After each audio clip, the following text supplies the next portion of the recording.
What did Peskov reveal about the attack on Putin's residence? Won't the Ukrainians realize where the strike will come from? That's what the Russians are saying. There is anger and concern in Moscow following the recent Ukrainian drone attack near Putin's residence, because the Russians see Britain behind this. They believe the attack targeted the negotiations between the United States and Ukraine.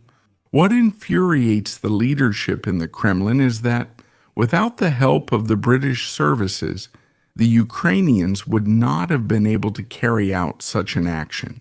The president's press secretary, Dmitry Peskov, described the Ukrainian attack on Putin's residence as a terrorist attack aimed at disrupting the negotiations. The attempted attack on the president's residence in the Novgorod region is indeed a terrorist act aimed at disrupting the negotiation process, he said.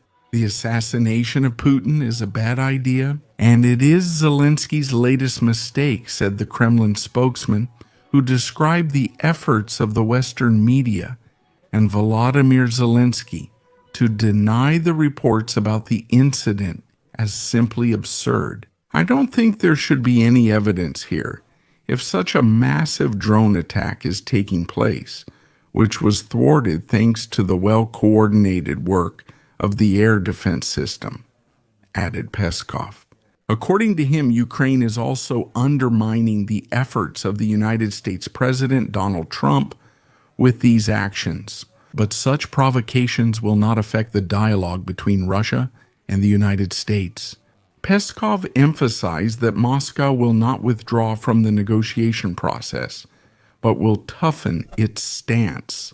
The military also knows how, with what, and when to respond to an attack by the Ukrainian armed forces, concluded the American military analyst Andrei Martyanov, explaining why, after the attempted attack on Putin's residence, all that is left for the Ukrainians is to pray. That was the video. If you liked it, you can subscribe to the channel to get notified about every new video. Don't forget to leave us comments with your opinion.